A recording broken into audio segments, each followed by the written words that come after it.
3 nafar voyaga yetmagan qiz halok bo'ldi. Voqea Jizzax viloyati Mirzacho'l tumani Yangi Dala qishlog'ida sodir bo'lgan. Marhumalardan birining oila a'zolari men bilan bog'landi. Uning so'zlariga ko'ra 3 nafar qiz fermer dalasiga kunlik ish uchun borishgan va ayni dala maydonida tomchilatib sug'orish uchun o'rnatilgan suv havzasiga cho'milish maqsadida tushishgan va u yerda tok urishi oqibatida vafot etgan. Ayni holat yuzasidan ushbu qishloqning mahalla raisidan munosabat so'radim. Mahalla raisi qizlarni tok urishi oqibatida halok bo'lganligi haqidagi iddaolarni rad etdi. Uning so'zlariga ko'ra, qizlardan biri cho'milayotganda cho'kib ketgan va qolganlari uni qutqarishga harakat qilishgan va ular ham halok bo'lishgan. Bu voqea nafaqat jizzaxliklarni, balki butun jamiyatni larzaga soldi. Bu 3 nafar yosh qizning umri bevaqt uzildi. Endi bir haqiqat borki, 3 ta oila o'z farzandidan ayrildi. 3 ta oila o'z farzandini tuproqqa qo'ydi. Nega mana shunday fojialar takrorlanyapti? Buni sabablari nimada? Balkim ehtiyotsizlikmi? Mana shu savollarga javob topish maqsadida studiyamizga ekspertlarni taklif etganmiz. Assalomu alaykum qadrli yurtdoshlar, hurmatli mehmonlar, ko'rsatuvimizning doimiy ekspertlari. Assalomu alaykum. Bu oddiy xabar emas, bu barchamizni ogohlikka chaqiruvchi fojiadir. Ana shunday baxtsiz hodisalarning ortida mas'uliyat kimga yuklanadi? Ko'proq jamiyatgami, ota-onagami yoki har birimiz mas'ulmizmi mana shunday holatlarning ro'y berishiga? Endi mana yoz mavsumi boshlanishi bilan cho'milishga hammamizda ehtiyoj tug'iladi-da. Mana o'sha anhorda bo'yida cho'milish mumkin emas degan ogohlantirish belgilari qo'yilganda, lekin shunga qaramasdan hattoki ochiqni aytaylik, biz bilan birga ishlaydiganlar o'sha yerga borib cho'milyapti. Albatta, yoz mavsumi kelishi bilan suvga bo'lgan ehtiyojlar oshadi. Aksariyat tahlillarga ko'rsak, tahlillarda mavsum asosan o'sha 25-maydan keyingi holat, ya'ni 15-sentyabr oralig'ida bo'ladi. Tahlil qilib olganimizda aksariyat cho'kish bilan bog'liq holatlarda 60%, ya'ni 3 dan 2 qismi voyaga yetmagan yoshlar bilan sodir bo'lmoqda. Eng achinarlisi. Bu nimaga bunaqa bo'lyapti? Buning asosiy sabablaridan bittasi ota-onalarning befarqligi. Ya'ni yoz mavsumida bolalarni doimiy nazorat qilmasligi. Bu holatlar achinarli holatlarga kelyapti. Endi mana sizni fikringizga ozgina bir e'tirozim bor-da. Endi ota-onalar ham farzandini quchog'ida ushlab o'tira olmaydi-da. To'g'rimi? Bu o'smir bola bo'lsa-ku, u yoshi o'zi yetib qolgan, o'zini aqli bor, oq-qorani yaxshi taniydi. Mana ko'rsatuvga psixolog taklif qilganmiz-da. Fikringizni davom ettirasiz. Nimaga masalan biz mana ko'rsatuvlar qilyapmiz, targ'ibot, tashviqot ishlarini qilyapmiz. Mana odamlarni ogohlantiryapmiz. Hattoki o'sha tegishli idora, tashkilotlar ham o'sha belgilar qo'ygan, mumkin emas bu yerga cho'milish. Lekin cho'milish joylari bor. Lekin mumkin emas deganiga qaramasdan yana baribir o'sha yerga borib hayotini xavf ostiga qo'yib, yana cho'milish holatlari davom etyapti-da. Nimaga bu psixologiyada bunga qanday yondashuv bo'lishi kerak? Mumkinki o'spirinlik va o'smirlik davri hisoblanadi. O'smirlik davrida asosan bolada bo'layotgan qiziqqonliklar, sheriklariga, o'rtoqlariga qiziqish va orqasida uning kelagusida ko'ratiladigan ayni o'sha natijasini bilmasdan cho'milishlar yoki bo'lmasam tok, shu kabi holatlar yaqinda shunday holatlarga ko'zim tushdi. Ayni televideniya orqali berilayotgan jarayonda bola poyezdning ustiga chiqib o'sha TikTok va Instagram platformalariga o'zining sahifalarini joylash. Buning negizida keladigan oqibatlarni o'ylamaydi. Ular oqibatini o'ylamaydi-da o'smirlar, to'g'rimi? Ayni damdagi holatini shunday emas-da. Holasidan kelib chiqadi. Hamma o'smir shunday emas-ku. Bolaning shu sababli biz bolada ayni o'sha o'smirlik davrini kutish emas, balki uni tug'ilganidanoq saboq berishimiz. Ayni bola ota-onasidan, uyidan bilishimiz mumkinki, bola uyda ko'rganini, qush inda ko'rganini qiladi. Shu sababli ham ayrim o'sha o'smirlik davrida olinmagan va kerakli bo'lgan paytda olinmagan ta'lim-tarbiyalar negizida mana shunday holatlarni ko'rishimiz mumkin. Lekin do'stlari davrasiga u ham ta'sir ko'rsatishi mumkin. Shunday, xuddi shunday. Misol uchun oilada bot unga aytaylik shu cho'milish havzasiga bormagin, yaqinlashmagin deb aytilgan bo'lsa-da, lekin do'stlari ham ta'sir o'tkazishi mumkin. Xuddi shunday, do'stlar davrasida ham bo'ladi. Marhamat. Masalan, men qo'shildim shu gapga.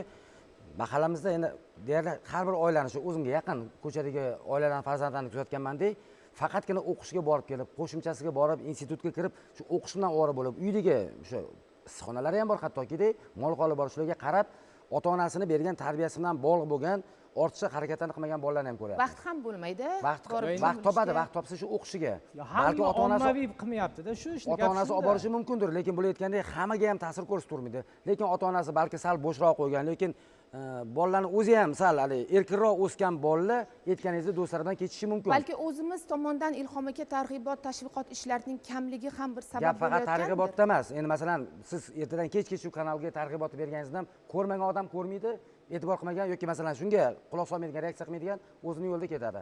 Masalan, mana farzandlarim mana hozir 3-kursni bitirib to'rga o'tdi. Demak, bular maktab bitirgan davrida bitta sinfdoshi o'rtoqlari bilan borib bo'sh suvda cho'milishgan. Xuddi shu yoz paytida, imtihonlar tugagan paytimida, shu yoz edi lekin 20 kunga yaqin shu bola qidirildi. Jasadi topildi, lekin bittagina o'g'il uyda-da.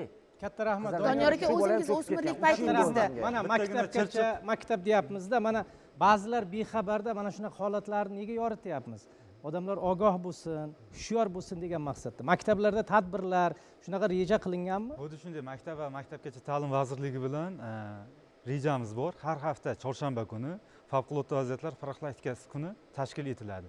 Bu yerda yong'inlar, cho'kish bilan bog'liq, is gazi, barcha favqulodda vaziyatlarni mavzulari bo'yicha profilaktik tadbirlar olib boriladi. U yerda tushuntirish ishlari olib boriladi. Birgina misol uchun mana cho'kish bilan bog'liq bahs hodisalarni oladigan bo'lsak, maktab va maktabgacha ta'lim vazirligi bilan hamkorlikda 15-mayga qadar ota-onalardan tushuntirish xatlari, ogohlantirish xatlari olib hammasi maktablarda saqlanadi. shunchaki Siz yuzaki ham yozib Endi berish siz mumkin-da. borku mana nazariy tomonlarini aytyapsiz-da. Xuddi shunday. Bilasizmi, ko'proq inson psixologiyasida amaliyotga uyg'unlik kerak bo'ladi-da. Ya'ni Hayotga amaliy ko'rsatib bog'lab, berish kerak. Masalan, o'sha anhorni bo'yiga olib borish kerakdir bolalarni, balkim bir sun'iy cho'kish holatlarini tashkil qilish kerakdir. Shunaqa bir yechimlar ham qilinadimi? Xuddi shunday favqulodda vaziyatlar vazirligi ommaviy axborot vositalari bilan hamkorlikda bu ishlarni olib boradi. Bittagina biomembrana, o'sha fermer xo'jaliklarimizni dala hovlisida barpo etilgan biomembrana. O'sha plastik qoplamali plyonka bilan qoplanib suv saqlanadi. Bu eng achinarli tomoni shundaki, misol uchun bunaqa holatlar hozir ko'payib ketdi oxirgi vaqtda. O'sha biomembranaga tushgan yoshlarimiz suvda chiqish imkoniyati juda ham kam. Bu Sababi nima? Unda bu- qandaydir toksik moddalar bormi? suv tarkibida shunaqa xususiyatlar borki, o'sha tabiatdagi changni o'ziga yutadi. O'sha membrananing yuza qismiga chang bilan suv qoplamasi, ya'ni birikmasi, o'sha mayda Qavat zarralar hosil bo'ladi. qavat hosil bo'lgandan keyin chiqish imkoniyati sirpanchiq bo'lib Ha, qoladi. ha, O'sha fuqarolarning chiqish imkoniyati juda ham Ha. kam bo'ladi. Xuddi shu holatni Favqulodda vaziyatlar vazirligi 15 yillik tajribaga ega g'avvos qutqaruvchisi videorolik sifatida ko'rsatib bergan. Dalaga ishlagani boradidan keyin o'sha g'avvos mutaxassisimiz ishlagani boradidan keyin terlab ketadi. Terlagandan keyin o'sha membranaga borib cho'miladi. 5 minutcha cho'miladi. 15 minut davomida harakat qiladi o'sha membranadan chiqib ketishga. Bu Demak, imkoniyat bo'lmaydi. professional g'avvos Professional. chiqolmagan, demakki havaskor o'smirlar albatta Endi chiqib ilojsiz. ketish ehtimoli Ixtiyor aka. bo'lmagan. Sog'liqmi deb o'yladimda ko'rganim. Ha, menimcha ham shu. Sirpanchiqda qarang bunday. Elektr toki urmagan taqdirda men ko'rdim, agar haqiqatan sun'iy bu endi hozir plyonka-da bu qattiq qalin. No, lekin buni sirg'anchiqligi ortadi. Bu aytgandek, suvda turgan sari aytim sirpanib chiqolmagan bo'lsa kerak deb o'yladim. Birinchi Va videoni qancha ko'rganimda. harakat Ixtiyor qilgan aka, sari Ixtiyor inson aka, charchab mana boradi. Yana u mana hammamiz balandlikka cho'milganmizda, ketaveradi-da. mana ota-ona mas'ulmi, jamiyatmi, mahallami, maktabmi deyapmiz-da. Menimcha shu suzish ilmini ham o'rganmaganligimizdan menimcha bu narsalar. Balki maktablarda o'sha ta'lim muassasalarida bir cho'milish havzalarini tashkil qilish kerakdir. To'g'ri, bizda ichimlik suv muammosi, umuman suv muammosi bor. Geografik jihatdan bizda muammo bor, to'g'ri, buni tan olish kerak. Lekin baribir qandaydir yo'llarni qilish kerakki, shu yoshlarga mana shu suzish ilmini o'rgatish kerakdir. Mana hozirgi shu bahs hodisani ko'rib, bir nima esimga tushib ketdi. Yevropada, masalan, Fransiyada qirg'oqlarida shu nima deydi haligi yutadigan qumlar bor. U maktabda ta'lim beriladi. Agar odam o'sha yerga borsa, u bilmasdan yurib ketaveradi qumda. U bilmaydi, hatto katta o'sha professional odam ham bilmaydi uni. Ozgina yurgandan keyin botib ketishni boshlaydi. Yana yuradi, yana botishni boshlaydi. U endi orqaga qayta olmaydi. Orqaga qaytsa ketdi. U o'ladi o'sha yerda. U juda ham dahshatli o'limni topadi. Balki o'sha geografik bir ekologik ilmlarni qandaydir yo'lga qo'yish kerakmikan? Yo, siz Yoshlarni aytgandek, ko'proq balkim tarbiyalash kerak. Maktablarda bir shunaqa bir amaliy jihatdan o'sha ko'nikma hosil qilish uchun bir hovuzlar tashkil qilish kerakdir. juda ham balki suzish Bizda darslarini bor bu tashkil narsa. qilish kerak. Maktablarda ham ko'rishimiz mumkin. Dolzarb 90 kunda bolalarni qamrab olish, ularni to'garaklar tashkil qilish, suzish havzalariga olib borishni ham ko'rishimiz mumkin bo'ladi.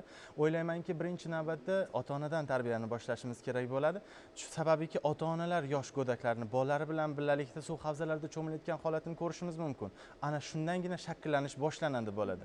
Ya'ni men tushunchasi, men chiqib keta olaman, men suza olaman, men bilaman va men o'rganganman. Katta rahmat. Baribir Fayziddin aka. bilasizmi, ana o'sha paytda baribir hammamiz yosh bo'lganmiz, cho'milganmiz.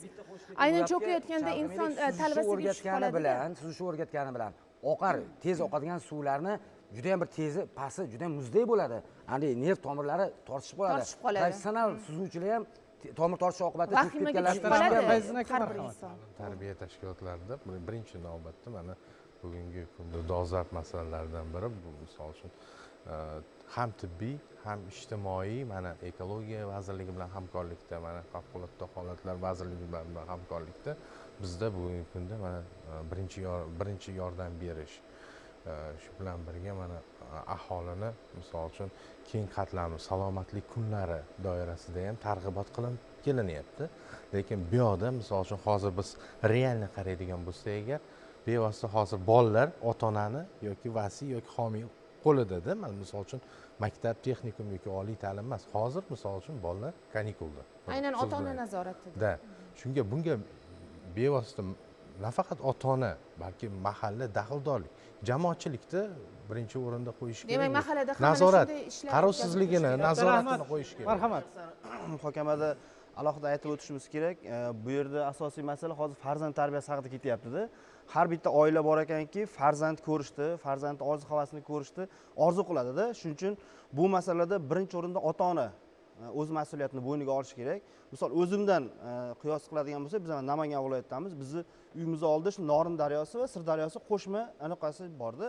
Mana 8 yoshli farzandim va 5 yoshli farzandim bilan shunday hodisani ko'rganmizki, hozir aytib o'tgandek, cho'kish hodisasini biz ko'rganmiz-da. O'zlari guvoh bo'lishgan. O'zlari guvoh bo'lishganda ular aytayapti, "Dada, nima qilyapti bular? Shunaqa cho'milishni bilmaydigan, boshqa shu cho'kib ketdi."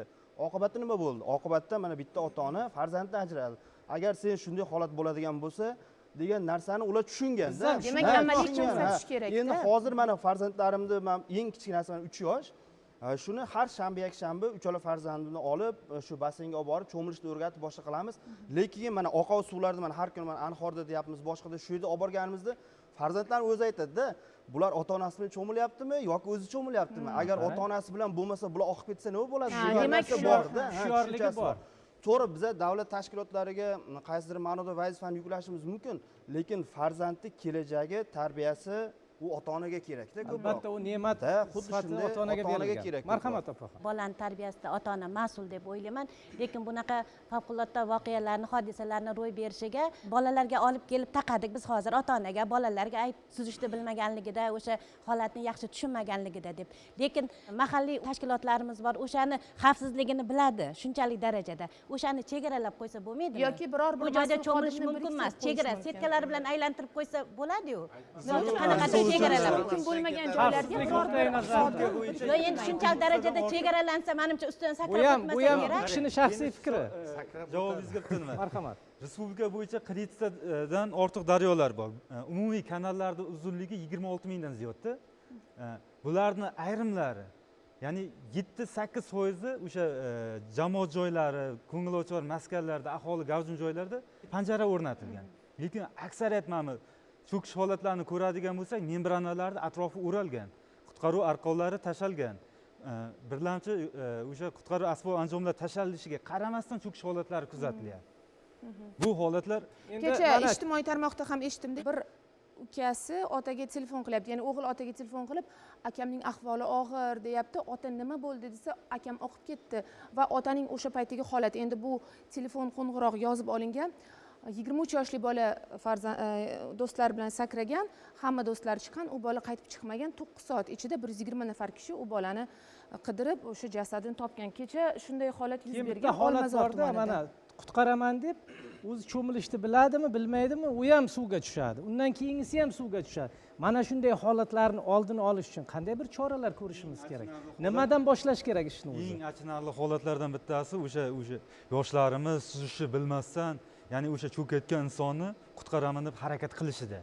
Bu holatlar o'lim holatini 2 karraga oshishiga sabab bo'ladi. bitta misol Xo'p, aytaylik. keltirib Misol uchun mana men suzishni bilmayman aytaylik do'stim shu tushib ketdi cho'kyapti men suzishni bilmayman men shunchaki qarab turishim kerakmi nima qilishim kerak bunaqa holatlarda tashqi tomondan qutqarish harakatini qilish kerak. Ya'ni o'sha arqon bormi? Agar arqon bo'lmasa, yaqin atrofda daraxt bormi, shox bormi, cho'p bormi, o'sha bilan harakat qilish kerak.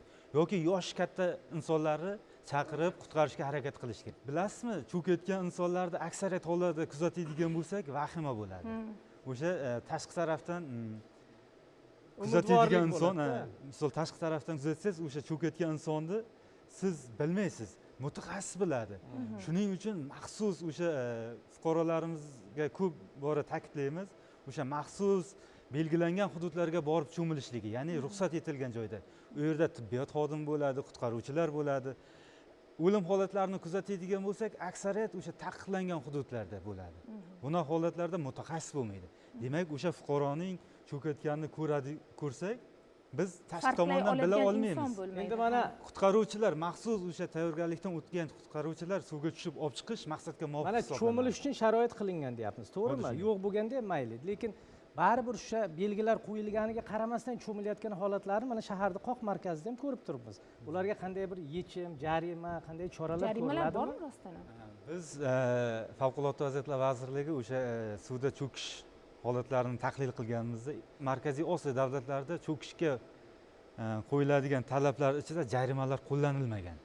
Ya'ni o'sha Yevropa davlatlarini kuzatadigan bo'lsak, faqat cho'milishga ruxsat etgan joylarda o'sha cho'milish qoidalarini buzganligi uchun jarimalar qo'llaniladi. nimaga bizda joriy qilinmagan jarimalar shunchaki ogohlantirish bilan qutulib qo'ya qolamiz bo'ldimi Bizda o'sha balki jarima fuqarolarimizga qo'llasak qandaydir ichki odamlar ishlar sal organlari ogohligi oshadi. tomonidan yurish turish qoidalarini buzganligi uchun jarimalar Katta qo'llaniladi. rahmat, Ixtiyor aka, marhamat. jarimani qo'llash kerak bu bizni jamiyat tushunmaydi boshqa nimani bu qattiqroq jamiyatga nima qilmasa bu bizni ya'ni jamiyat- kattaroq jarimani Sizlarda ham fikr bormi? Marhamat. Menda fikr qanaqaki? Mana hozir umumiy fikrlardan men shunaqa xulosaga kelyapmanki, masalan, meni o'zimni ham farzandlarim bor.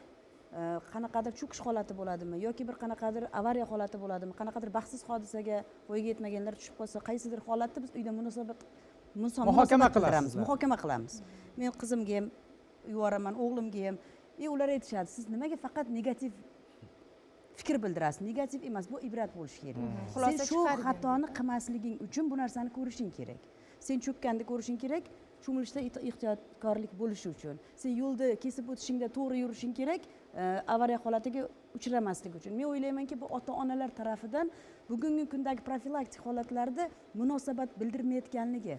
Farzand bilan buni birgalikda agar muhokama qilsa, ularning miyasida ongida qoladi. Maktabda yetarli profilaktik ishlar to'g'ri aytyaptilar mutaxassisimiz, chunki profilaktika ishni ham yoki bo'lmasa targ'ibot ishlarini ham maktab tegishli organlar, tegishli tashkilotlar bilan juda joyiga qo'yib o'tkazadi.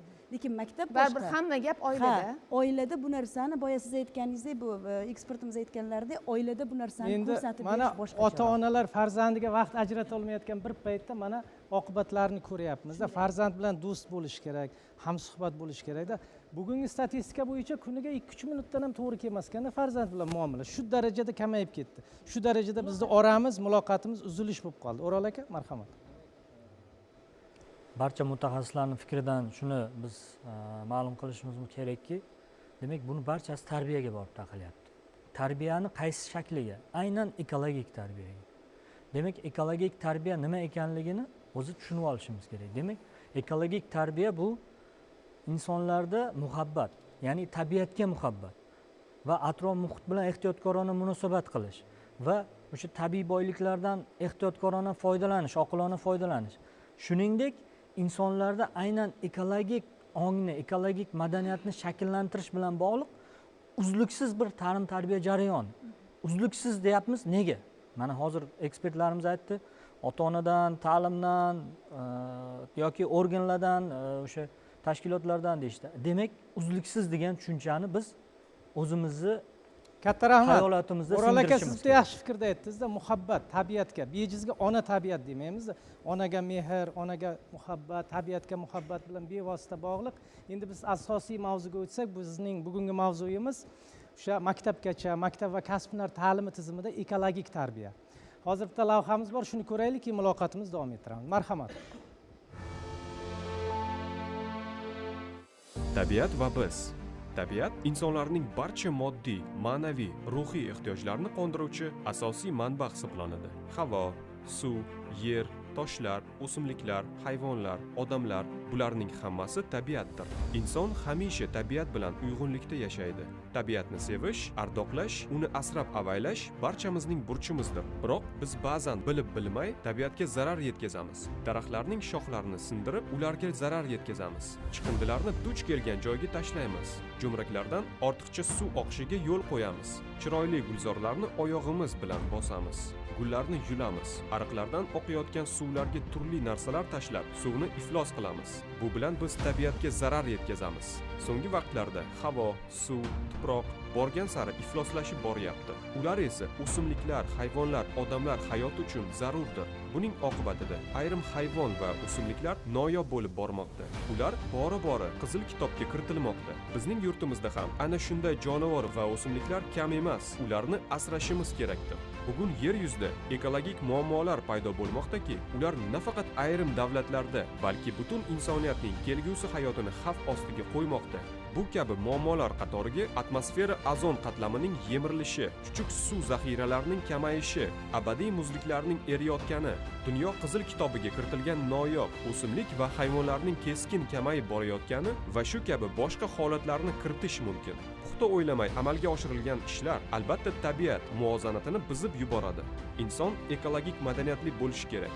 Ekologik madaniyat bu atrof muhit to'g'risida chuqur bilimga, tabiatni asrash tuyg'usiga ega bo'lish, o'simliklar hamda hayvonlarga nisbatan g'amxo'rlik ko'rsatishga, tabiat zaxiralaridan oqilona foydalanish, ularni ko'paytirish borasida qayg'urishga qaratilgan amaliy faoliyatning ko'rsatkichidir. Ana shu xislatning o'zida aks ettira olgan insonni ekologik madaniyatli deb atash mumkin.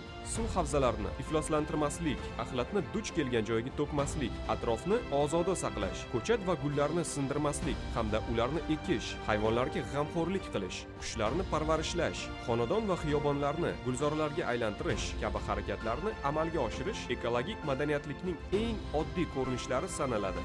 Ekologik madaniyat bu faqat tabiatga zarar keltirmaslik emas, balki uning tiklanishi, gullab yashnashiga hissa qo'shish degani hamdir. Oddiy qoidalarga rioya qiling. Uyda suvni tejashga odatlaning. Uni ifloslantirmang. Jonivorlarga ozor bermang. Chiqindilarni ko'cha-ko'yga emas, maxsus ajratilgan joylarga tashlang. Xulosa qilib aytganda, tabiat bizga emas, biz tabiatga muhtojmiz. Tabiatni asrash va undan oqilona foydalanish barchamizning burchimizdir. Zero ona tabiat kelajak uchun qoldirishimiz zarur bo'lgan boylikdir. Tabiat bizga emas, biz tabiatga muhtojmiz. Haq fikrlarni bildirdi. Mana bizga o'zi Orol dengizi bir saboq bo'lishi kerak-da. Bir paytlar minglab odamlarga ish bergan, hayot bag'ishlagan Orol dengizini bugungi ahvolidan har birimiz juda ham yaqindan xabardormiz. Mana ekologik tarbiyani maktabgacha, maktab va kasb hunar ta'limi tizimidan boshlashimiz kerak deyapti. Haqiqatdan ham o'sha bolani dunyoqarashi, shakllanishi oilada yuzaga keladi va bevosita ota-ona nima qilsa, bola ham shunga qarab ergashadi. To'g'rimi? Marhamat. Ekologik tarbiya maktabgacha mana atrofimizdagi olam nimalaridan singdirib boriladi. Yoki bo'lmasa maktab ta'limida, biologiya, ximiya darslari doirasida keng tushunchalar berib o'tiladi. Texnikumlarda ham xuddi shunday. Oliy ta'limda innovatsion laboratoriyalar orqali bu narsa bolalarda sekin bosqichma-bosqich, ya'ni uzluksizlik tarzida shakllantirib boriladi.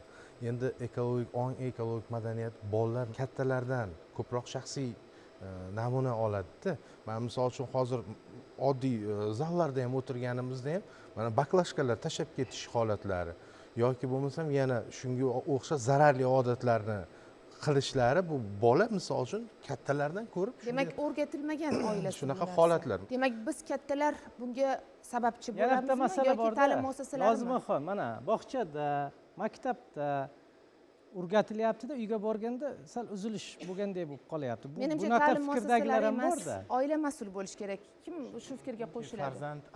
Farzand tug'ilganida u tabiatni sevishni bilmaydi yoki tabiatni asrashni bilmaydi. Ayni o'sha oiladan biz shakllantirishimiz kerak bo'ladi.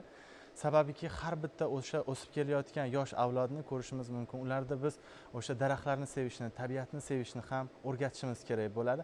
Asosan bizda hozir ko'proq nazariy bilimlar berilyapti. Amaliyotimizda esa kamdan kam qo'llanayotgan holatlarni ko'rishimiz mumkin. Bog'cha tizimida ham olaylik, ularga ajratilgan yer maydonchalari bo'lishi kerak. Bolalar qiziqishi kerak, ularga o'sha ekinlar ekish kerak va ularni o'sha parvarish qilish kerak. Shundagina bizda natija bo'ladi. Ko'rishimiz mumkinki, chet el davlatlarida ayni bir tadbirkorni ko'rdim Instagram orqali. Har juma kuni u tadbirkorga, ya'ni bo'sh dam olish kuni ekan va farzandi telefonda faqatgina o'ynar ekan, telefon va shunga irju qo'ygan ekan. Shu sababli ayni shu tadbirkor farzandi bilan o'sha shahar markazidagi qolib ketgan baklashkalarni yig'ish, ipga bog'lab uni sudrab, tortish va uni o'sha sotish ishlarini amalga oshirib, bolasiga shunday o'rnak ko'rsatyapti. Ko'rishimiz mumkinki, faqatgina u bolasiga emas, butun jamiyatga bu narsani platformalarda amaliyotda qo'llayapti. Katta rahmat Xislat aka, mana siz aytyapsiz, bog'chalarda o'sha maxsus joylar ajratilsa, ekin ishlari bilan shug'ullansa, daraxt eksa, daraxtni kuzatsa deyapsiz-da. Marhamat. Maktabgacha ta'lim yoshidagi bolalarni tarbiyalanuvchilarga ekologik ta'lim tarbiya berishda maktabgacha ta'limda juda yaxshi ishlar amalga oshirilgan. Bu yuzasidan yuqori tashkilotlar tomonidan berilgan buyruqlar asosida ekologik burchaklar tashkil etilgan, ekologik yo'lakchalar tashkil etilgan. Bundan tashqari bizning rivojlanish markazida 5 ta rivojlanish markazimizning bittasi tabiat va ilm fan va tabiat markazi hisoblanadi. Bu markazda ham bolalarimiz ekologiya to'g'risidagi bilimlarni olishadi. Endi amaliy bilimlar ham berib boriladi. Amaliy bilimlar albatta. Shahar chekkasiga olib chiqib, albatta biz bu beradigan bilimlarimizni nazariy berganimiz bolalarda yaxshi taassurot qoldirmaydi. Ular nazariy gap bilan o'tib ketaveradi. Biz ularni albatta amaliy yo'l bilan ko'rsatamiz. Ularni o'sha sayr jarayonlariga olib chiqqanimizda o'zimizning tashkilotimizdagi ekologik so'qmoqlar bo'ylab olib yuramiz ularni. Ekologik so'qmoqlarimizni har bir bekatlarga bo'lganmiz. O'sha bekatlarni o'ziga xos nomlar bilan ataganmiz. O'sha bekatlarimizda jonli tabiatimiz bor, issiqxonalarimiz bor, bog'larimiz bor. O'sha joyda bolalarimiz o'zlari jonli tabiatimizda jonivorlarimizga o'zlari oziqlantiradilar. Keyin ota-onalar hamkorligini juda ham yaxshi yo'lga qo'yganmiz. U joyda bolalarimiz ota-onalari bilan birgalikda kelib o'zlari daraxtlar ekishadi, ularni parvarish qilishadi. Xullas juda ham yaxshi yo'l bilimlarni mustahkamlash oila a'zolarining qo'lida deb o'ylayman. Shundaymi? Hamkorlikda. Jamiyatlarni darajasi qayerdan bilinadi? Ya'ni o'simlik va hayvonot dunyosiga qilayotgan munosabatidan bilinadi. Har qanday jamiyatni saviyasini, ularni o'sha har bir oilalardan iboratki jamiyat. Men ba'zan hayron qolaman-da, mana qishloqlarda oddiy mana yosh bolalar mol haydab ketyapti, mol. Endi haligi molga shunaqangi munosabat, yomon munosabatda bo'layotganini ko'rib, tepa soching tikka bo'ladi-da. Haligi molni urish, u mayli, shunaqa yomon so'zlar bilan so'kadi endi molni-da. Men keyin aytdim bir ikkitasiga, bu mol-ku bu. Bunga yaxshi gapirish kerak. Yaxshi gapirmasang, yana bundan sut talab qilasan. Qanday senga sut beradi? Qanday munosabatda bo'lish kerak? Bu daraxtga ham shu munosabatda, o'simlik dunyosiga ham shu munosabatda. U tabiat ham senga, u ham haligi tirik jon, u ham senga shunga qarab ertaga meva beradi. Demak, ular kimdan o'rnak olgan? Bu yerda ta'limni, davlatchilikni ayblash xato. Masalan, ta'lim hech qachon yomon bo'lsin demaydi. Mana opa to'g'ri aytyaptilar. Bu menimcha O'ral aka aytganday o'sha kompleks bormi deymanda bizda muammolar. Rostdan ta'limda hamma narsa rejali yo'lga qo'yilganda, shu bog'chadan boshlab ko'p kuzatamiz. Bolalarga rasm chizganda shu tabiatni rasmimi, gullarnimi, qushlarnimi buni tushuntirib borishi, yasatishlari, qo'li bilan shu qushni yasab beradimi yoki daraxtmi, archalarni yasab keladi. Maktabda bu davom etib keladi. Hamma narsani soladi edik, hammasini kuzatganmiz, lekin ular balki o'qituvchining talabi uchun qilish mumkindir, balki haqiqatan qiziqib qiladi. Bu foizaga bo'lganda har xil inson tabiati endi. Lekin ular asosan panohni uydan topadi. Ya'ni o'sha ota-onasi unga qattiq gapirmaydi, boshqa qilmaydi. Mana bahor kelish bilan hamma lola ochildi, qizg'aldi deb o'sha Qiziltog'ga, Krasnokorskiyga boradi. Ana havo og'iz keladi, undan bahri og'iz keladi, lekin o'tga borgandan keyin payxollab kelish, uni atrofiga o'zi yeb ichgan narsalarni otib kelish, ota-ona ko'rib o'tiribdi, ko'ryapsizmi? U tabiatni qanchalik asraganingiz bilan yoki bo'lmasa cho'milishga chiqadi, dam olishga, o'shalik suvni bo'ylarga borishgandan keyin hamma chiqindisini suvga oqizib ketaveradi. Men o'ylayapmanki, bu cho'kishlar, hali katta-katta daryolardagi cho'kishlar balki tabiatda insondan qasos olayotgani bo'lishi mumkindir. O'zi bir dona plastik idish. Nimadan shu tabiat qo'yniga chiqamiz, fuqarolarimiz dam olgan boradi. Ko'proq respublikamizda o'sha Bo'stonliq tumani, Zomin tumanlariga borganda chiqindilarni tashlab kelish holatlari ko'p bo'ladi. Buni oqibatida yong'in bilan bog'liq holatlar ko'payib ketdi. Shishalarga tushadigan quyosh nurlari sinish oqibatida o'sha o'simlik dunyosiga ko'proq zarar yetyapti. Katta Shu yil hisobiga bilamiz, o'tgan yillarga nisbatan yog'ingarchilik nisbatan ko'p bo'ldi. Bu bizga ona tabiatimizni bergan bizga ne'mati hisoblanadi. Endi hozir mana bu suvdan samarali foydalanishimiz kerak. Mana maktabgacha, maktab ta'limi deyapmiz, lekin o'sha maktabgacha ta'lim muassasalaridagi pedagoglar ham shunga munosib va tayyor bo'lishi kerak-da. O'rgatadigan odam o'zi tayyor bo'lishi kerak aslida. Shu bilan bog'liq bitta lavhamiz bor, keyin suhbatimizni davom ettiramiz. Marhamat. Ekologik madaniyat bu atrof muhitga to'g'ri munosabatda bo'lish. Bolalar tili bilan aytganda unga do'st bo'lish demakdir. Sababi uni himoya qilish barchamiz uchun muhim. Bugungi kunda ekologik muammolar dunyo bo'ylab kuzatilmoqda. Shu sababli yoshlarimizda, ayniqsa maktabgacha yoshdagi bolalarda ekologik savodxonlikni shakllantirish, bu atrof muhitni muhofaza qilish va iqlimga bo'lgan munosabatni hamda atrof muhitga bo'lgan munosabatni rivojlantirishga, shakllantirishga biz ilk qadamdan boshlab, ya'ni yoshlarimizni, maktabgacha ta'limdagi bolalarni savodxonligini, ekologik madaniyatini shakllantirishga amaliy mashg'ulot tashkil qilyapmiz. Turli amaliy mashg'ulotlar orqali qanday qilib tabiatni asrash, qanday qilib yashil ko'nikmalarni shakllantirish bo'yicha turli xil mashg'ulotlarni olib boramiz.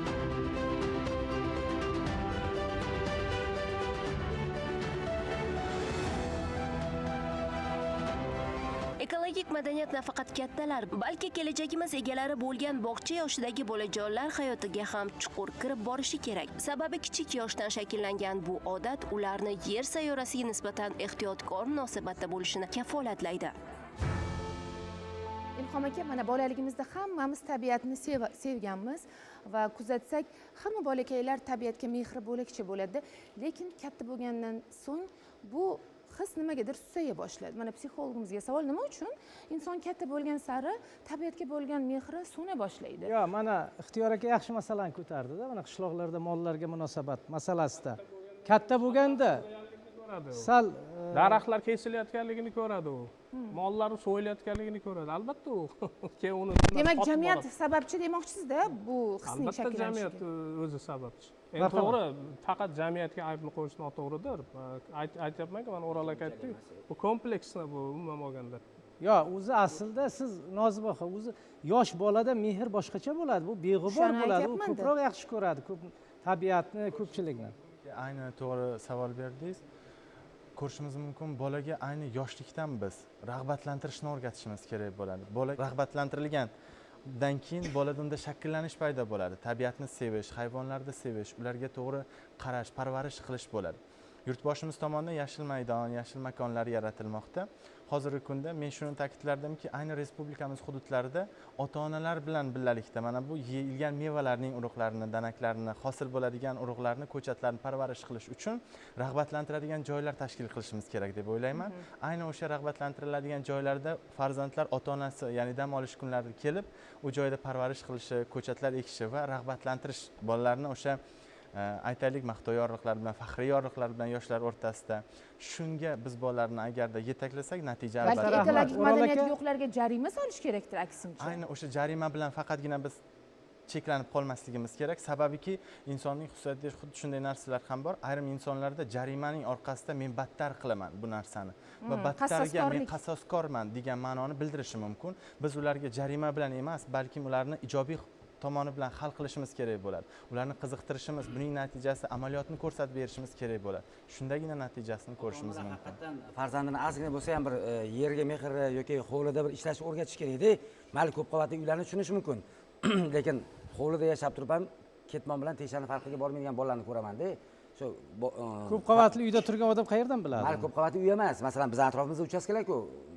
Bolalarimni o'rtoqlar ham kelganda, ana teshani olib olgansam anqayib turib, tesha qaysiligini farqiga bormay qolgan bolalarni ko'rdim. Endi u balki o'qish bilan banddir u bola. Yo'q, o'qish emas, endi qotirib qo'yib o'qiydiganlar. Endi uni bilish kerak. Ota-onasi hovlida yashasa ham o'sha sotiqmi bir sotiq joyiga narsa ekmaydigan, hali nima deydi, befarq o't bosib yotsa ham farqi yo'q bo'lgan odamlar shunaqani oilasida shakllanadi deb o'ylayman. Agar o'sha oilasida ketmoni bo'lib, ketmonda chopib, hali teshasi bilan gulimi yoki bolgarskiymi nimadir ekib qo'ygan taqdirda ko'rganda bola farqiga boradi. Ketmon bilan teshani, lapatkani farqiga bormaydiganlar bolalar, qop-katta bolalar. Men kichkina bola haqida gapirmayman. ana shunda achinib ketdimda, bu bolalar ertaga katta bo'lsa nima bo'ladi bu? Nahotki bir oddiy ketmon teshani farqiga bormasligi mumkin. Bu baribir ayb-da endi bir inson uchun. Ayni mahallalarimizda ko'rishimiz mumkin, hokimiyat organ vakillari tomonidan, ya'ni jamoat ishlariga jalb qilinib, aholining yashash joylarini tozalayotgan joylarni ko'rishimiz mumkin. Shu borada ham biz targ'ibotni rag'batlantirish bilan ko'rishimiz kerak bo'ladi. Marhamat. To'g'ri aytyaptilar hozir. Bilasizmi, bizda masalan maktabimizda, o'zimiz maktab misolini oladigan bo'lsak, mana yaqinda Yashillik va tozalik kubogi degan respublika tanlovi bo'ldi. Respublika tanlovida aynan shu 217 bizning maktabimiz shahar bo'yicha birinchi o'rinni oldi. Birinchi o'rinni oldi va men shu tanlovda asosan e'tibor qildimki, bu yerda shaxsiy daxldorlik, hamma o'zini daxldorligini his qilish kerak ekan. O'quvchi ham, ota-ona ham, o'qituvchi ham hamma agar birlashsa, bu tabiatga nisbatan munosabat umuman boshqacha ko'rinishga ega bo'lar ekan. Mana bizda masalan ikkitagina tovusimiz bor edi maktabda. Keyin bu tovus ko'paydi. Agar o'sha yerda masalan 2,5 mingdan ortiq bola o'qiydi, agar o'quvchilarning munosabati unga salbiy bo'lsa, tovus u yerda ko'paymaydi. Yo'qolardi. Keyin o'quvchilardan taklif bo'ldiki, toshvaq olib kelsak maylimi uyidan? Olib kel dedim. Qiziq. Tashabbus o'zlaridan chiqyapti. Keyin quyon olib kelsak maylimi? Olib kel dedim. Keyin bittasi baliq, hammasi o'zlari olib keldi. Tovus deysizmi, to'tiqish deysizmi? Ya'ni jonli burchak tashkil hammasi etildi. o'zidan jonli burchak shakllandi. Keyin biz ularga joy qilib berdik. Keyin ular aytdiki, bizga dedi, mana bunaqa bir sharshara qilib bering dedi. Sharsharani qilib berdik. Keyin biz ular endi hamma narsani o'quvchi o'zi qilyapti. Keyin 2-3 ta kaptarni ko'paytirganda o'quvchilar o'zlari ko'paylashib keldida, biz ham yordam beraylik. Bizda shuni hisobidan volontyorlar, eko volontyorlar guruhi shakllanib ketdi. Shuni o'zidan o'zi. Bugungi kunda bir 45 dan ortiq eng noyob kaptarlar bor. Maktabda. O'zlari oziqlantiradi, o'zlari qaraydi. Hozir o'ylab qarasam o'zi yo'q, nima deydi, bir chiroyli hayvonlarni o'zi yo'q ana shunday ezgu maqsadlarga keyin qarasak daraxt ekishga, mana yashillik bo'yicha, yashil makon bo'yicha endi topshiriq hammaga birdek ketganda hamma o'ylanadi, qayerdan olsak, qanday eksak. Biz boshqacha yo'lini qildik. Masalan, 1-sinfga o'quvchi kelyaptimi, o'zini daraxti bilan. Birinchi sinfga keladi, sentyabrda eka olmaymiz albatta. Bu kuzgi ekishda va bahorgi ekishlarimizda o'sha jarayonda har bir o'quvchi o'zi bittadan ekadi. Demak, maktabga qabul qilgan o'quvchini bir tup daraxtni qabul qiladi. Masalan, daraxtim bo'ladi. meni daraxtim Katta rahmat. Maktabgacha ta'lim muassasasidagi holat bilan bir tanishaylik.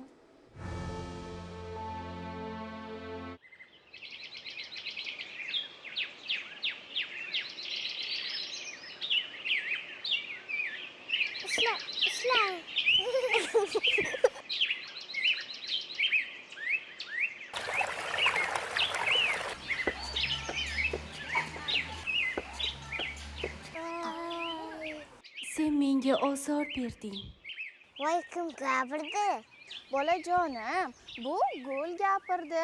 Agar tabiatni tinglasang, u har doim gapiradi.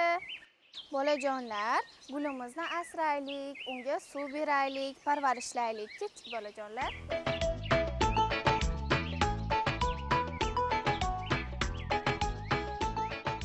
Rahmat bolajonlar. Sizlar tufayli men yana chiroyli ochilaman.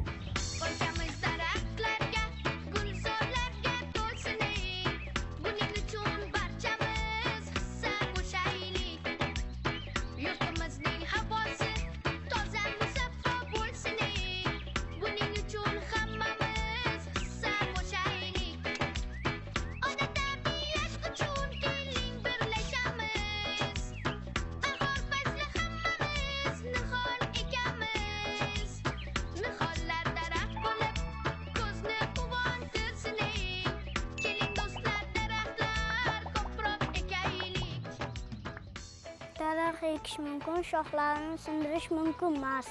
Qushlarga dom berish mumkin, ozor berish mumkin emas.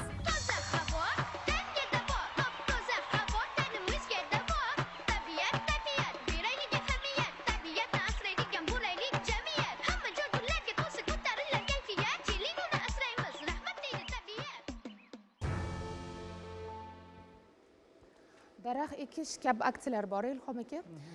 Ko'p hollarda o'ylab qolamanda, ana shu aksiyalar bir kunlikmikin yoki haqiqatan ham shu yoshlarda, o'quvchilarda ekologik madaniyatni shakllantirishga xizmat qiladimi-ki? Mana ta'lim muassasalaridan kelgan mutaxassislar javob bersin. Bilasizmi? Marhamat. So'nggi yillarda bizda bitta loyiha paydo bo'ldi, Yashil makon umummilliy loyihasi. Bu aynan bu vazirlik tizimi tashkilotlar tomonidan qilinayotgan bir ish emas yoki favqulodda vaziyatlar yoki boshqa tizimlar emas. Bu davlat rahbari tomonidan tasdiqlab berilgan loyiha hisoblanadi. Bu 1 yillik emas. Bu aynan strategiyada ham belgilangan. O'zbekiston o'zi tomonidan belgilangan strategiyasida ham aynan yashil makon umummilliy loyihasi kiritilgan. Demak, mana shu paytgacha mutaxassislarimiz turli fikrlar aytishdi. Demak, oilada tarbiya berilyapti. Ta'lim muassasalarida, xususan maktabgacha ta'lim tashkilotida amaliy ko'nikmalarni ham ko'ryapsiz, nazariy bilimlar ham bor, davlat dasturi tomonidan tasdiqlab berilgan masalalarimiz ham bor. Maktablarda 1-6 sinflarda dastlabki tabiat bilan bog'liq jarayonlar haqida dars mashg'ulotlari kiritilgan. Yuqori sinflarda esa aynan tabiatdagi holatlar, ekologik muammolar, ularning ilmiy yechimlari bo'yicha amaliy va nazariy ishlar berilgan. Kasbiy ta'lim tizimida ham tasdiqlangan. Oliy ta'lim muassasalari o'z-o'zidan laboratoriyalarga ham ega. Lekin nega haligacha ko'chalarda chiqindilar mavjud? Haligacha cho'kish holatlari bo'lyapti, haligacha yong'inlar bo'lyapti. Endi uzluksizlik ta'minlangan. Lekin natijani ko'rmayapmiz. Lekin natija nega hali ham salbiy natijalar bor? Shu o'rinda bir narsani ta'kidlash kerak. Mana psixologimiz o'tiribdilar. Meni fikrimga balkim qo'shilarlar. Insonda shaxsiyat bor. Men bor. Agar inson o'zini tabiat menga barcha narsani berish kerak, tabiat menga barcha in'omlarni taqdim etish kerak deb yuqoridagi lavhamizga ko'ra o'ziga singdirmasdan men tabiatning bir bo'lagiman. Men tabiatga nima beryapman degan o'ziga o'zi savol qo'yib, o'zini shaxsiyatini to'g'rilamas ekan, yuqoridagi salbiy holatlar takrorlanadi. O'ral aka yaxshi fikrda aytdingiz. Mana tabiat bizniki emasda, biz tabiatnikimiz. Mana mavsum keladi, yoz mavsumida biz yengil kiyinishni boshlaymiz.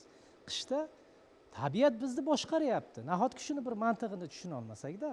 To'g'rimi? Endi bularning hammasi ana shu boshlang'ich, shu poydevori oilaga borib taqaladi-da baribir. Demakki, biz avvalo yoshlarni, bolalarni emas, kattalarning ekologik madaniyatini shakllantirishimiz kerak, to'g'rimi? Mana bitta narsa qo'shimcha qilib, bular mana aytdilar-ku, bolalarni rag'batlantirish va bolalarda qiziqish uyg'otish. Hozir shu gap esimga tushib qoldi-da, shu karantin tugashi bilan bizani mahallamda yangidan rekonstruksiya qilingan maktabgacha ta'lim tashkiloti davlat. Shu eski bog'chamiz qurib, yangidan bino qilingan 6-bog'cha siz borgansiz. O'sha bog'chani mudirasiga aytdim. Endi yangidan qurildi, daraxtlar ekish kerak, endi bu bizib tashlab tekislab qurilgan joyda nima bo'ladi desam, mevali daraxtlarga mumkin dedilar. Chunki bolalarga kompotlar qaynatib beramiz. Mayli dedimda, shu shpanka bilan olxo'ra ko'chatini olib, jiyanimni olib chiqdim. Boshqa mahallada yashaydi sinimning qizi. U 3-4 yashar edi. Sani ham shu bog'chaga beramiz. Yur, daraxt ekib kelamiz dedimda, bir qiziqib ketdi shu bola. Bordim men fotosalonga borib, uni rasmini qo'yib, bir dumaloq emblema yasadim. Meni daraxtim, ismini yozdirdimda, rasmini qo'ydim. U bola qiziqib ketyapti. Qachon chiqib ekamiz daraxtni? 4 ta daraxt olib chiqib ekdim. Haligacha endi u boshqa bog'chaga chiqib ketdi. Bu bog'cha ochilgandan keyin ham endi shaharga ko'chishgani uchun shaharga chiqdi. Maktab 3-sinfga o'tdi-da, haligacha eslaydi. To'g'ri chiqib kelaylik, daraxtim o'syaptimikan deydi. Bir-ikki marta olib chiqdim. Ha, hali qiziqadi bola. Qarang, bu 3-4 yashar bola bilan hozir 10 yashar bo'ldi salkam shu qizda. Shu eslab turar ekan. Men hozir eslasam, endi navaralarim chiqishadi, men olib boraman go'dada olib chiqib, mana Robiya opa ekan daraxtga qo'yaman-da.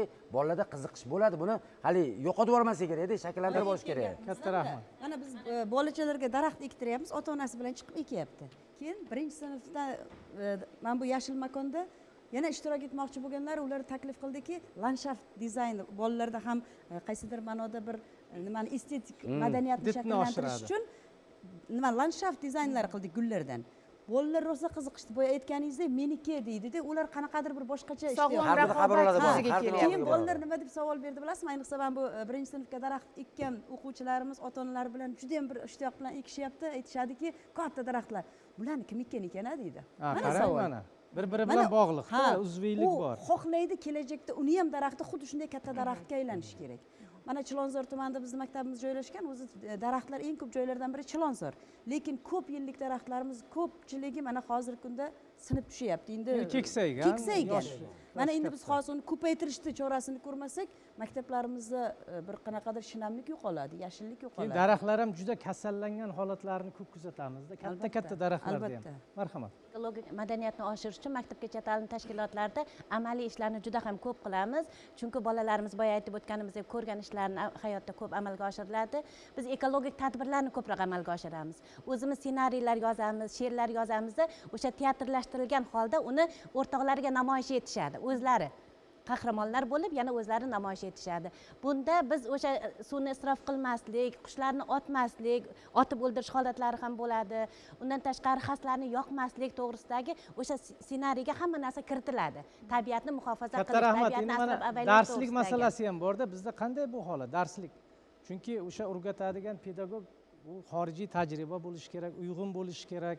O'sha poydevori darslikda bu masala. Yetarlimi Darslik aynan ekologiya bilan bog'liq dars kitob belgilanmagan, darslik belgilanmagan.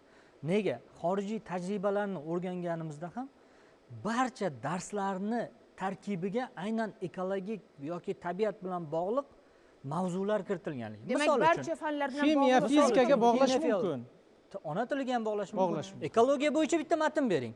O'qib chiqing, xatolarini toping. U matnni o'qigandan keyin unda ekologiya bo'yicha tushuncha. Matematikaga berish mumkin. Demak, fanlarga singdirilyapti. Albatta, barcha fanlarga singdirib o'rgatilishi. Bu amaliyot qachondan boshlandi? Bu amaliyot anchadan beri boshlangan. Bizda buni yana ham rivojlantirib borish bo'yicha bugungi natijasi kunda qanday bo'lyapti? Bolalar yaxshi o'zlashtiryaptimi mana shunday holatda? natijasi zo'r. Nega? Aynan ekologiya bo'yicha bitta kitobga barchasini jamlab ekologiya deyaversangiz, baribir insonda shunaqa narsa bor, psixologlar taqdi. U insonni Me'dasiga tegishi mumkin.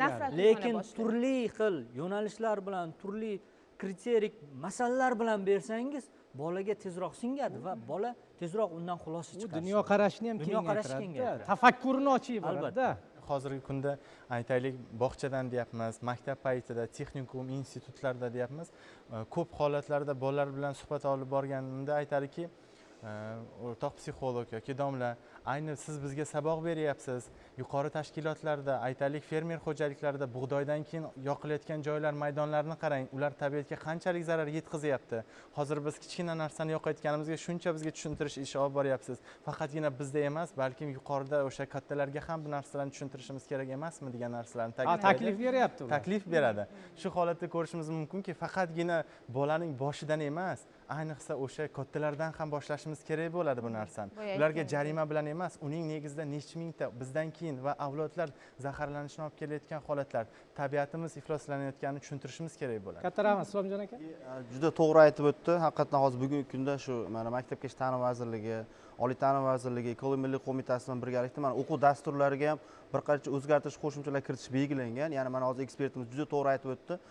Hozirgi kunda mana Maktabgacha ta'lim vazirligi bilan birgalikda 132 soatlik fan dasturlari kiritilgan va o'sha qo'shimcha darslar, mana to'garaklar deymiz, qo'shimcha mashg'ulotlar, xuddi shu 132 soatlik dasturlar boya aytib o'tganimizdek shu tabiatimizdagi olam, mana biologiya, zoologiya, odam anatomiyasi va boshqa turdosh shu tabiat bilan bog'liq bo'lgan turdosh fanlar doirasida ushbu yo'nalishlar kiritilganda, mana boshlang'ichdan boshlab yuqori sinfgacha. Bundan tashqari mana o'tgan yil qabul qilingan shu 113 sonli prezidentimiz qarorida ham oliy ta'lim muassasalari, ya'ni respublikada 30 ga yaqin 30 ta oliy ta'lim muassasalarida shu ekologik kafedra fakultetlar alohida tashkil qilindi-da. Bu nima uchun?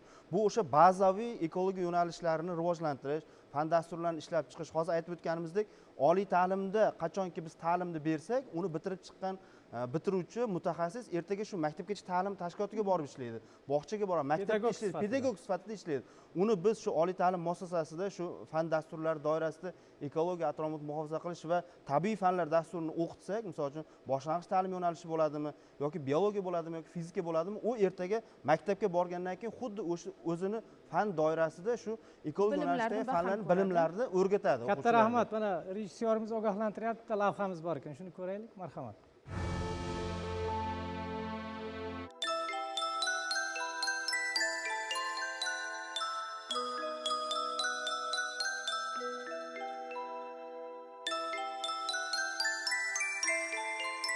Maktabgacha ta'lim tashkilotida bolalarni ona vatanni sevishga, milliy qadriyatlarimizni qadrlashga va ekologik tarbiya bo'yicha Qizil kitobga kiritilgan hayvonlar, o'simliklarni asrashga va kichkina polischamizda o'simliklarni urug'idan ekib, hosilini yig'ib olgunga qadargi jarayonni tanishtirib, birgalikda parvarish qilishni o'rgatib boramiz. Tabiat bizning uyimiz, yer onamiz. Asrab avaylaylik bolajonlar.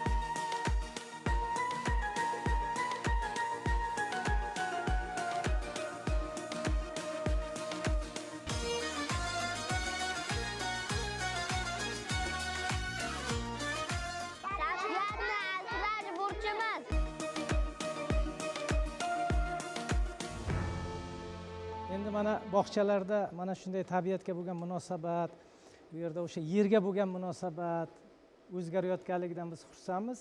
Ekologiya masalasida mana Yaponiya bizga juda katta tajriba bo'lib keladi, chunki 50-60-yillarda Yaponiya nihoyatda e'tiborsiz bo'lganda ekologiyaga va uni oqibatini keyin ko'rdi. Bugun havas qilarli darajada, hattoki aholi yashash punktlarida ham ariqlarda baliqlar yashayapti-da. Chunki bizda boshlandi, to'g'ri, mana toqqa chiqamiz, chiqindilarni tashlab kelyapmiz. Achinarli holat, lekin hamma bu ishni qilmayapti.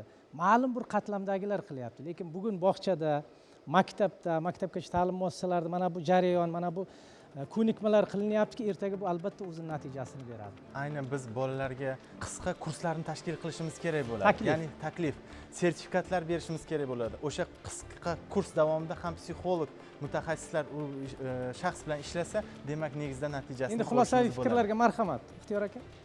Ekologik muammolarga oid ilmiy kontentlarni ko'paytirish kerak. Menimcha, mana ilmiy ommaviy jurnallar, kitoblarni ko'paytirish kerak menimcha ta'limda.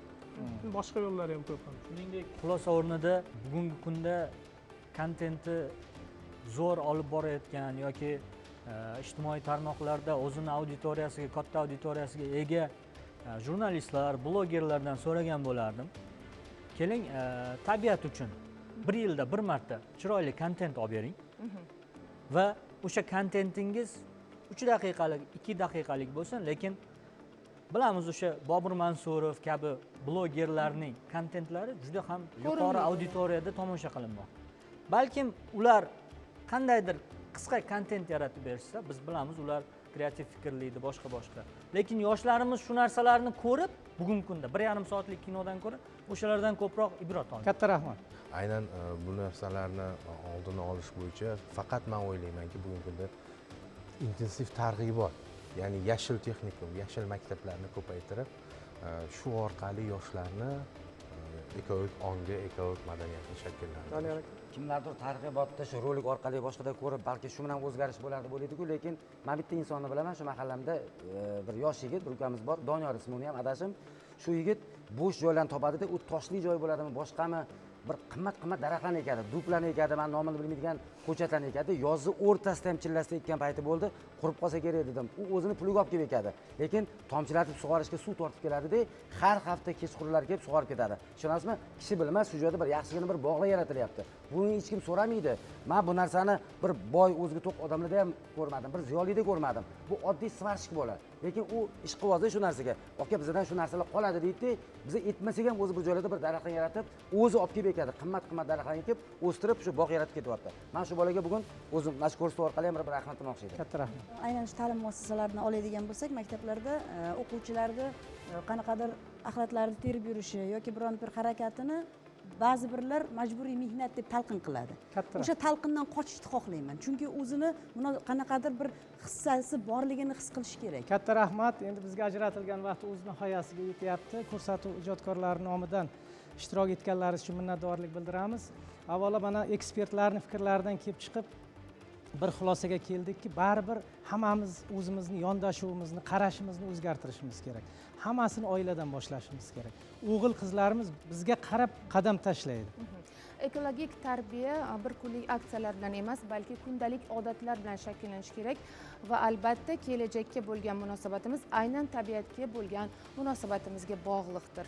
Qadrli yurtdoshlar, munosabat ko'rsatuvini bevosita zangori ekran orqali kuzatadi yurtdoshlarimiz. Shu bilan birgalikda o'sha QR kod orqali ham ijtimoiy tarmoqda bizni ko'rsatuvimizni, ekspertlarning fikrlarini bemalol ko'rishi mumkin bo'ladi. Mana shunaqa imkoniyat yaratildi. Qadrli yurtdoshlar, munosabat ko'rsatuvini keyingi sonda ko'rishguncha xayr, salomat bo'linglar.